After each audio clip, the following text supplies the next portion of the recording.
Hello everyone, my name is Aakanksha Sharma and today we are going to discuss the history of English literature, particularly the Chaucerian Age or the Age of Chaucer. So we know that literature or the history of literature has been divided into various eras or periods so that we can better understand what the literature of that time was.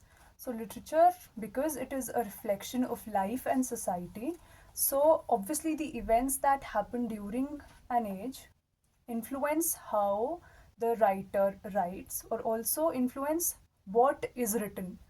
So it is important to discuss the historical and political or social backgrounds of an age in order to understand what was popular during the time or what was written about. So the age of Chaucer is said to be around the 1350s or the 1340s to the 1400s or the 1450s. The dates, they're not consistent everywhere. So because it's called the Age of Chaucer. So the most important literary figure of that time was Geoffrey Chaucer, who was born in the year 1343 and died in the year 1400. So before we discuss Chaucer, we need to know what important events took place during or before the Chaucerian Age, which influenced the literature and society of that time. So the first event is the Hundred Years' War, which took place for a period of 100 years, obviously, from the year 1337 to the 1453. So, this war, the Hundred Years' War, was a war for the throne of France between England and France. So, there's this king, Edward III, who was sitting on the throne of England, and after the death of Philip IV and his three sons, who were French rulers, their dynasty came to an end. So, Edward III is somewhat related to Philip IV. He's somebody's nephew. And he claimed the right to the French throne. But the French nobility was against this. They wanted the nephew of Philip IV to succeed him after the death of Philip IV. So, this war, the Hundred Years' War, has been divided into three phases. The first is the Edwardian phase, Edward III.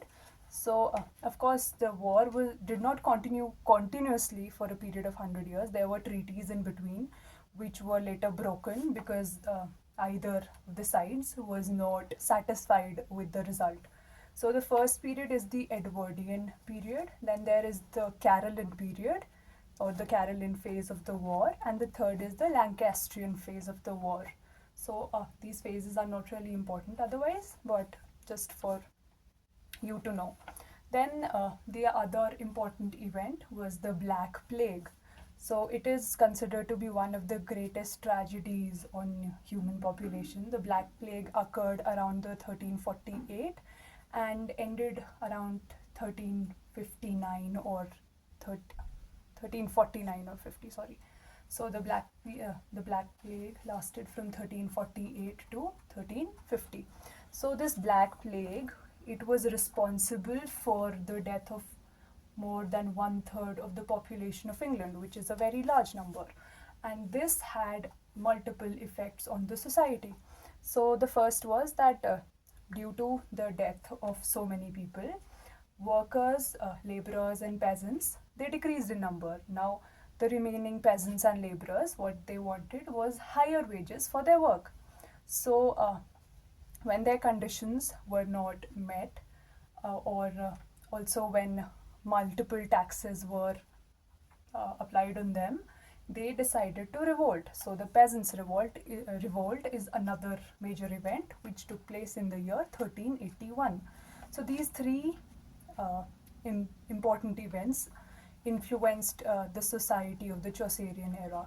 And also another result of the Black Plague was that much of the population or much of the church's population dwindled, which resulted in the decrease in the authority of the church. So we know that society at that time was majorly divided into three sections. There was the church, which was the highest power, highest authority of that time. Then there was the nobility, and the last was the working class or the peasant class.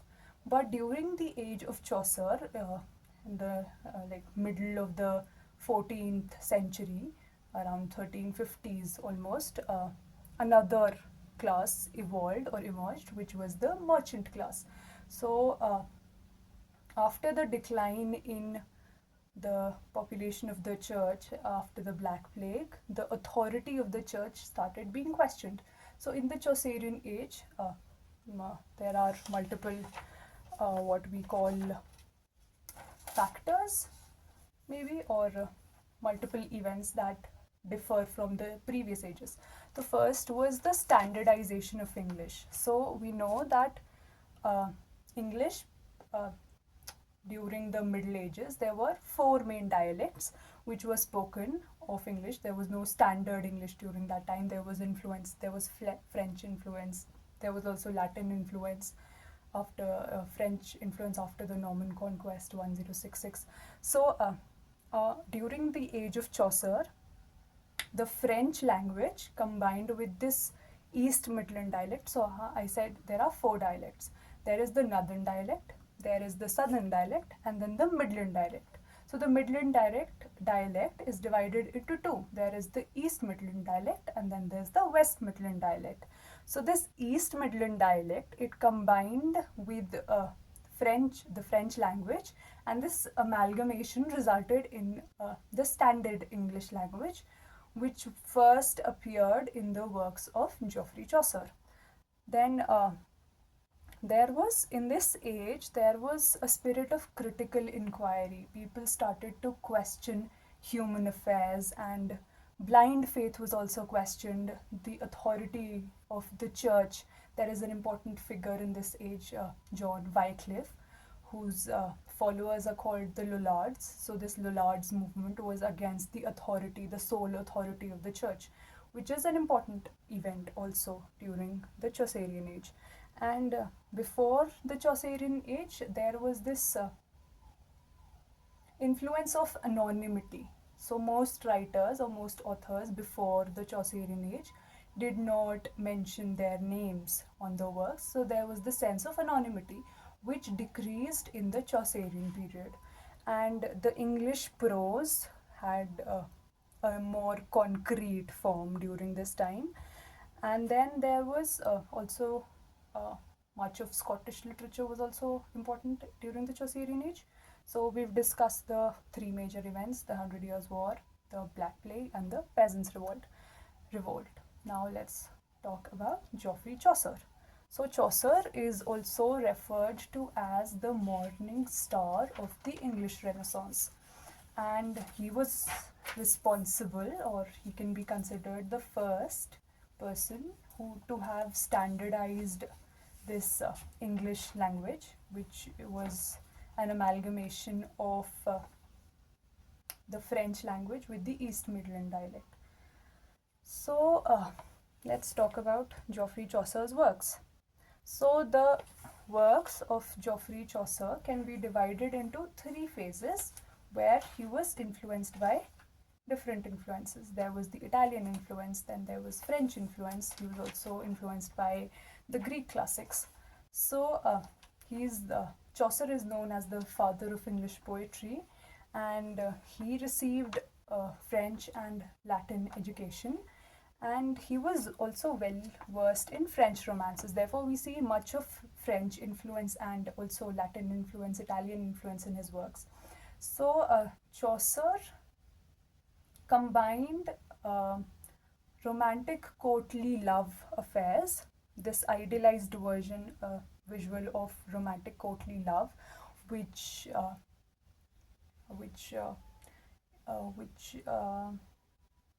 can be classified through generosity and nobility of character, with human concerns or concerns about the human character. So he was also influenced by classical authors, and his patron was John of Gaunt. Now, I said the Chaucer's works can be divided into three phases. So the first phase was the Italian phase. So, no, the first phase was the French phase, sorry. So, in the French phase, he was influenced by, there is this work called Roman de la Rose, which, or the Romance of the Rose, which is a French work, and Geoffrey Chaucer translated this work during the French phase. Also, another important works, his original work during the French phase of his life, or the French phase of his writing, rather, was the Book of the Duchess. So, this Book of the Duchess, it is a 1300 plus line work, which was which is both a eulogy and an elegy. So, what is an elegy? An elegy is written after the death of someone in their memory, and a eulogy is written to praise, highly praise somebody. So, his patron, Chaucer's patron, was John of Gaunt. So, after the death of John of Gaunt's wife, Blanche, Chaucer wrote this work called the Book of Duchess. So it is his first narrative poem. It is an elegy and a eulogy, and it is a dream allegory. So Chaucer was very famous for his dream visions or his dream allegories, and his also Chaucer is responsible uh,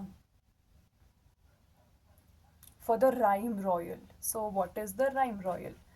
The the rhyme royal, it is a set of 7 lines written in iambic pentameter with the rhyme scheme A B A B B C C. So A B A B B C C, and this was written in 2 ways. The first one was there is a tercet with 2 couplets. So there is A B A B B C C, and otherwise there is a quatrain with a tercet. So A B A B and BCC. The Book of the Duchess is not written in rhyme royal. It is an elegy, it is a dream allegory, and so in this work, in this poem, there is a narrator who is unable to sleep, so he's lying on his bed and he's reading a book. And his story, the story of the book is about Ceyx and Alcyone. So, while reading the story, the narrator falls asleep and he dreams about a wonderful story. So, in this story, there is a knight, a man in black, who tells the poet about his love affair or his courtship with a very beautiful lady, and how, after the death of this lady, this knight is mourning for her death. So after the poet awakens, he decides that he wants to capture this dream in verse form. So he writes this whole poem. Next, we come to the Italian phase of Chaucer's writing. So the first work in this Italian phase is The House of Fame, which sees influences from Virgil's Aeneid, influence of Ovid, Dante's Divine Comedy, and also from Boccaccio. So this House of Fame, it is an autobiographical 3-part dream vision, again a dream vision poetry, with the first book about how the narrator falls asleep and he dreams about a temple dedicated to the goddess Venus, and on the walls of this temple there are inscriptions about the story of Virgil's Aeneid. So Virgil's Aeneid talks about a Trojan hero, Aeneas, and there's also the work by Chaucer. The latter part of book 1 describes how Dido, who according to Aeneid is the female counterpart, a very heroic woman who is betrayed by Aeneas and who commits suicide after the betrayal. So the second half of the first book of the House of Fame talks about Dido's betrayal by Aeneas. So in the second book, the narrator is carried by an eagle who talks to him in a human voice and tells him how Jove or Jupiter has awarded the narrator a trip to the House of Fame. So, in the third book, the narrator reaches the House of Fame and he meets Goddess Fame. So, in this work, there is allegorical, when he reaches the House of Fame, there are allegorical descriptions about the house and also its inhabitants, which are sadly unfinished. So there are two major themes in the House of Fame. There is the process of artistic creation, and then there is how the theme of how a capricious goddess like Goddess Fame operates.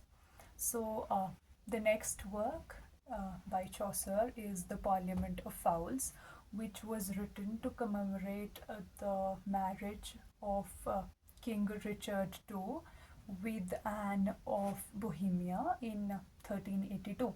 So it is again a dream vision which ends in a puzzle, and it is written in rhyme royal form, which I talked about before. 7 lines, either written in a, a tercet with two couplets or a quatrain and a tercet. So this the Parliament of Fowls, it relies upon the beast fable tradition, and it seeks to understand love and its bewildering effects. So what happens is that the narrator is reading Cicero's work Dream of Scipio, and this reading is rewarded by the appearance of a visionary guide who takes him to Venus's temple, where a parliamentary debate is going on among birds. And this debate is about how a bird should choose its mate. So, by the end of the debate, the topic remains unresolved, but the basic crux of the entire thing is that the nobler a bird is, the more formal the rituals of courtship should be. So, next we will talk about another important work written in the Italian phase, Troilus and Chryside. So, this work has about 8,000 lines, and it is influenced by Boccaccio's Philostrato. And what Chaucer does is that he takes the story written by Boccaccio and he turns it into a psychological novel written in verse form. And the background of this work, Troilus and Chryside, is the 10th year of the Trojan War. So Chaucer introduces another character, a new character into his work called Pindarus, who is the uncle of Chryside. So this work, it is the story of the tragic love affair between the Trojan prince Troilus and a young girl Chryside. So this work is divided into 5 books. So in the first book, Troilus falls in love with Chryside. So Chryside's father is a defector. He was part of the Trojan army, but later he defects and changes loyalty to the Greeks. So in the first book, Troilus falls in love with Chryside. In the second book, Chryside's uncle Pindarus learns about their love and he tries to bring the two together. In the third book, they consummate their love. And in the fourth book, what happens is that a Trojan war hero is held prisoner by the Greeks, and Troilus decides to swap Chryside in order to gain that Trojan hero back. So before Chryside leaves the Trojan camp, she swears loyalty to Troilus, but in book 5 it is described that after getting into the Greek camp, she is promised protection by uh, a man called Diomed, and she proves unfaithful in her promise to Troilus, and after Troilus learns about the infidelity of Chryside, he is killed. So, but in this work, uh, Chaucer is not critical of Chryside. In fact, he feels sympathetic to the plight of women in a male-dominated society, and how, like, it can be seen that she was swapped for another prisoner, and still it is expected of her to prove faithful to the love when it was her lover who agreed to swap her. So, it this work can be considered a tragedy, a double tragedy, because there are four books of sorrow and only one book of joy. Then, in the English phase of Chaucer's writing, there are two major works. There is the Legend of Good Women and then the Canterbury Tales. So we'll first discuss about the Legend of Good Women. It is again a dream vision, and in this work, so there is a prologue and then there are 9 stories. And in this prologue, Chaucer describes his reasoning behind writing about good women, about why he wanted to collect stories of good women. So in the work, there is a god of love who accuses Chaucer of defaming women and their characters by writing about characters like Chryside. And he's very critical of Chaucer's work, of Chaucer's reception of women. So there is Cupid, and then there is a mysterious queen who tells Chaucer that you can make amends by writing about good women.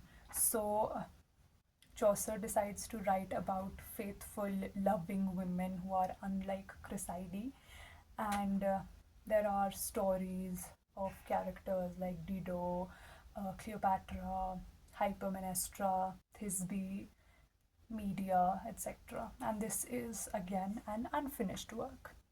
Now we come to the most important work of Geoffrey Chaucer, the Canterbury Tales.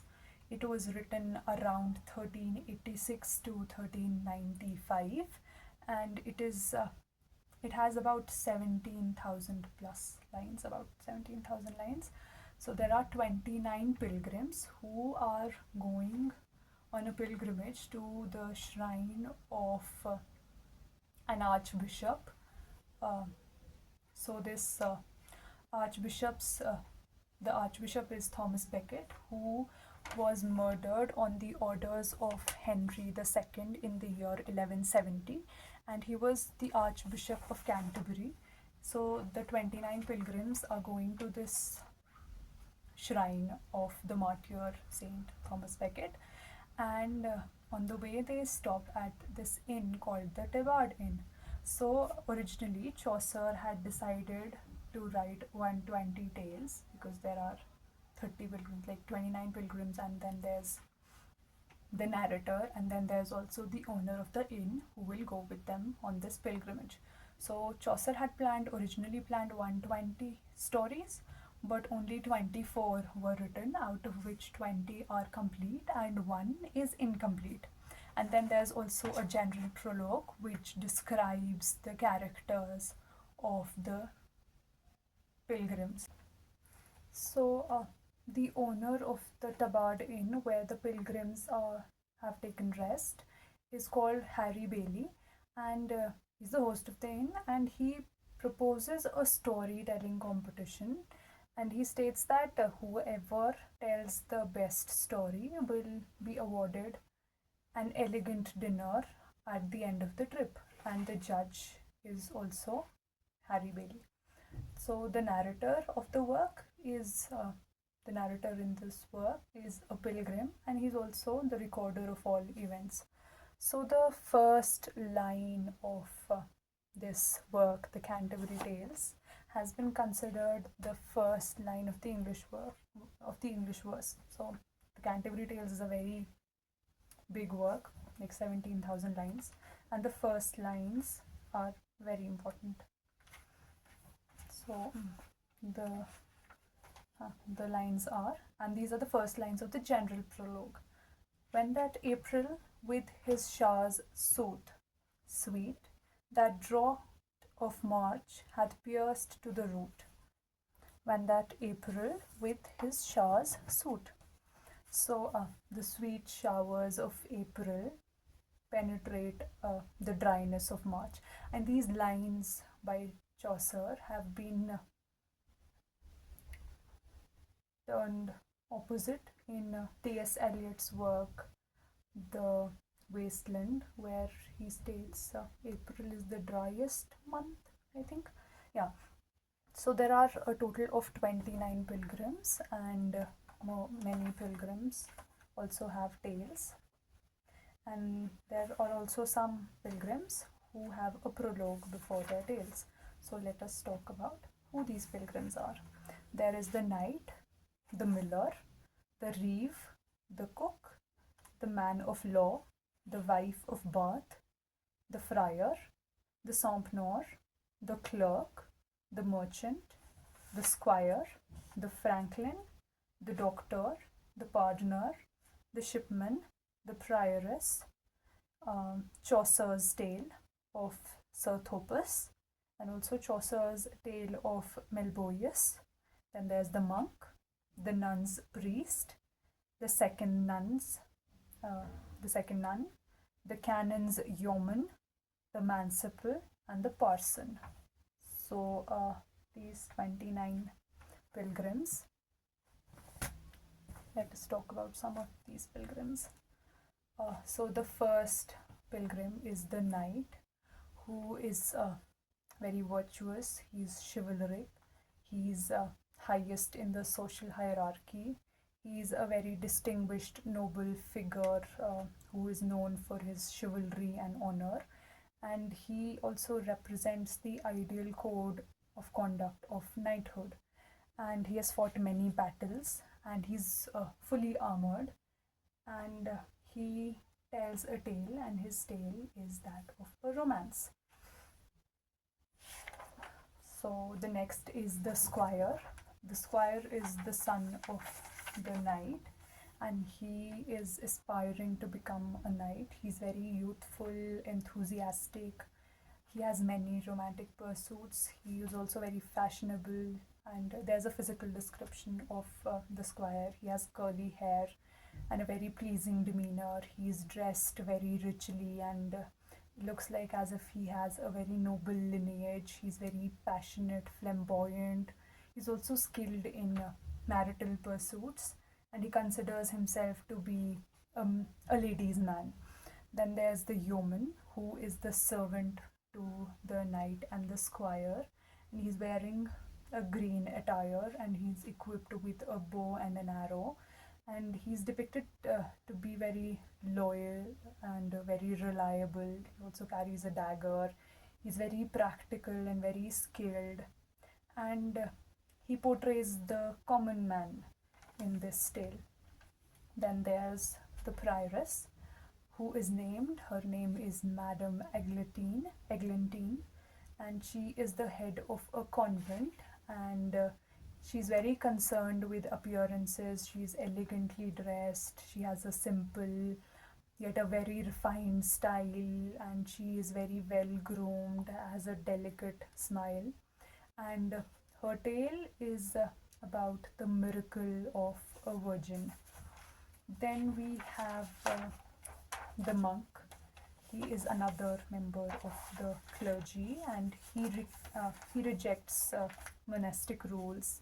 He is very robust, very well kept, and he is wearing a hunting attire. And despite being a monk, he involves and indulges himself in the pleasures of life. He breaks away from the monastic limitations, and his tale is a tragedy. Then we have the friar. He is also named, his name is Hubert. He's a very corrupt religious figure who exploits the poor, and He has gained his position by exploiting people for his own profit. He's a very jolly man. He's dressed very extravagantly. He's very charming. His moral character is questioned by Chaucer, and he seduces young girls and then arranges their marriages to other people. He spends most of his time at bars. He is very manipulative, and he carries knives. And the churches had this power to give absolutions to people, and this friar, in exchange for money, he gives pardon, he gives absolutions to people. Then there is the wife of Bath. During the Chaucerian age, the wool industry saw immense popularity, and this town of Bath was famous for its wool industry. So, this wife of Bath is from that town of Bath. Her name is Alison. She is very strong and independent, bold. She's very well dressed, and she has married 5 times. Yeah, and she has a gap in her front tooth, in her front teeth, which at that time it indicated someone to be very experienced and with much confidence. And her tale is an Arthurian romance. Then we have the parson, who is very virtuous and devoted, and he is the only devout churchman in the entirety of the pilgrims. Out of the 29 people, he's the most true devout churchman. He's very poor, and he is someone who practices what he preaches, and he works very tirelessly. He lives by the gospel. He's very dedicated to his religion, and he embodies the ideal clergyman of that time. Then we have the plowman, who is the parson's brother. He's very simple, modestly dressed, also very hardworking, kind hearted, and he's also a man of faith. And then we have the miller, who is known for his strength. He has a very rough humor, and he represents the lower class, and he tells a tale. His tale is a fabuleux. And then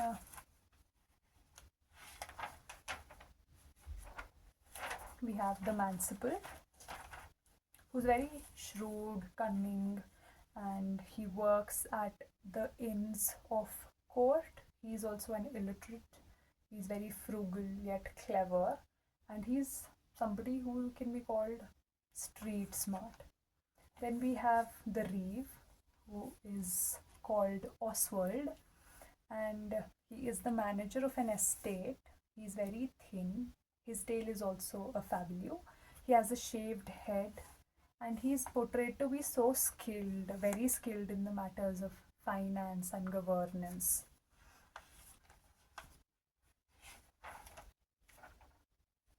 Then we have the summoner. He is another corrupt church official, and he has a very lecherous behavior, and he summons sinners to the ecclesiastical court. He has a very loud voice. He's very corrupt and abuses power, and he loves garlic. Yeah. Then we have the pardoner, who is a seller of indulgences, and he has a very sly, greedy, deceitful nature. He tells a tale of a moral exemplum, a moral example. Then we have the doctor, who is knowledgeable, wealthy, he's shrewd, and he thrives by misdiagnosing people, or he exaggerates their ailments so as to gain profit. Then we have the merchant, who's another shrewd character. He appears to be very secretive and very confident. He's very arrogant. Then we have the shipman, who is a skilled sailor and has a very shady reputation. Then there's the franklin, who's a wealthy landowner, and he represents the ideal gentle lifestyle, and he tells a tale. His tale is a Breton lay, which is a brief romance supposedly descending from Celtic origins and deals with romance and love. Then there is the nun's priest, who tells a tale about uh, the tale is a mock heroic battle beast fable. Then there is a cook who is accompanied by the franklin, and he is known for his culinary skill. There are guildsmen, so there's a dryer, a carpenter, a weaver, a tapestry member. There are 5 members in this guild, and they're all craftsmen and tradesmen. Then there is the sergeant of law, who is a very successful, cautious, wise lawyer. And then there is the clerk of Oxford, who tells a folk tale. He is a thorough scholar with possessing much wisdom.